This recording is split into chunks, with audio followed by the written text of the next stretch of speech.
The truth is that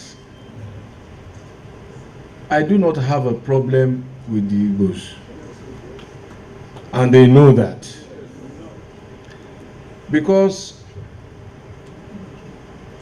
the largest head of cattle that I received during my father's burial came from the Indigos.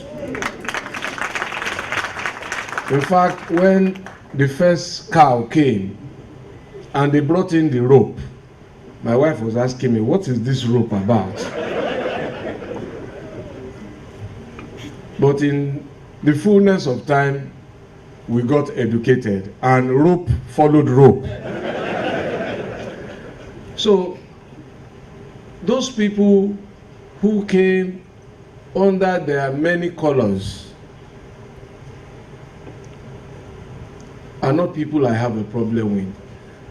They are my kindred, they are my people.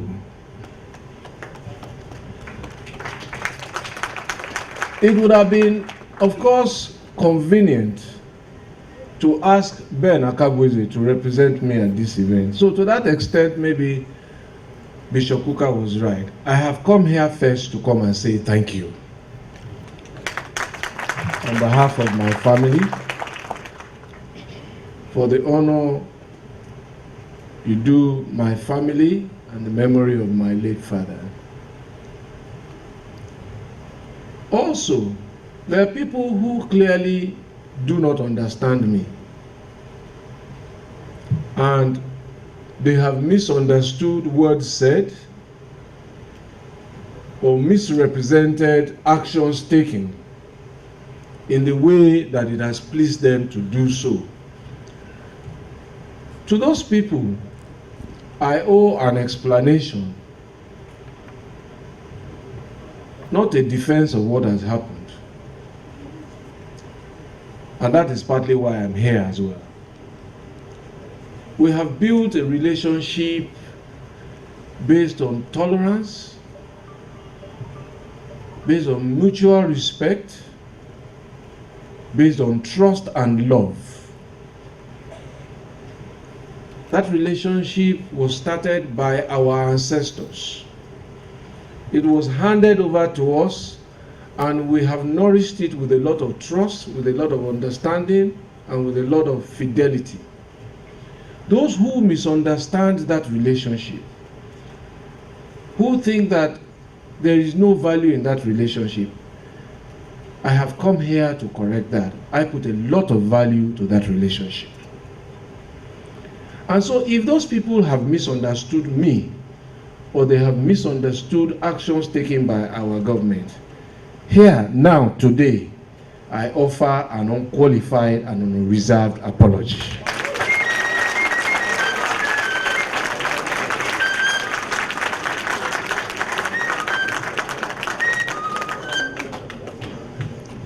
But it does not take away the real question, the questions that cause the misunderstanding. And it is those questions that Aka Ikenga must address if it must continue to fulfill its purpose. Why do people feel compelled to emigrate from one place to the other?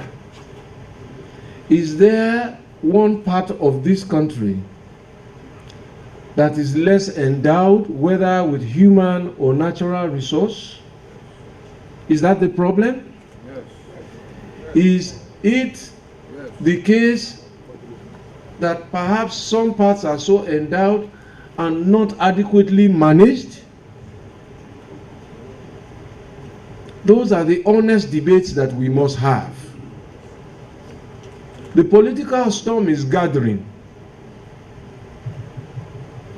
and allusions have been made to the issue that I address, not only by the chairman, but by the president of Ohaneze Igbo, because when he started Igbo Mamanu, I said this one is a new one, I don't know this one. I know Igbo Kwenu.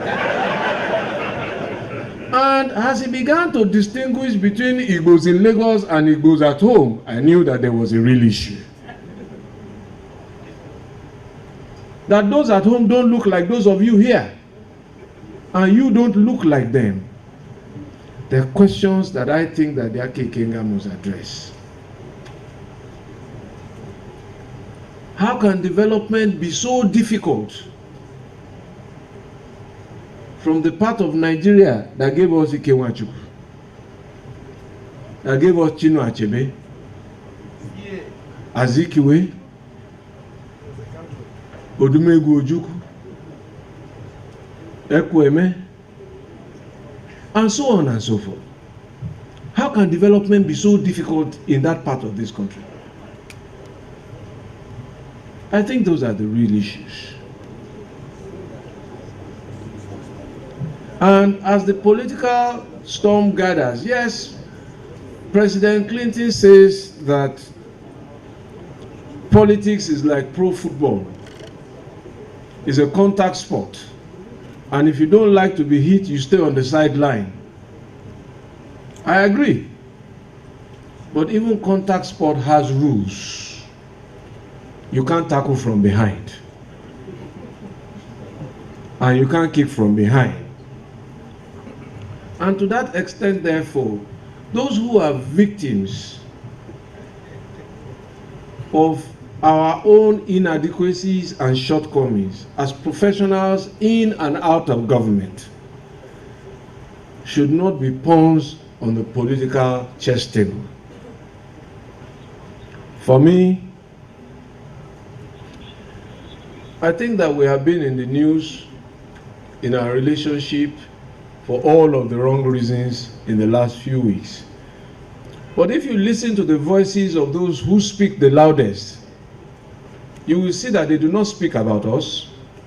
They do not speak about the problems. They speak about themselves.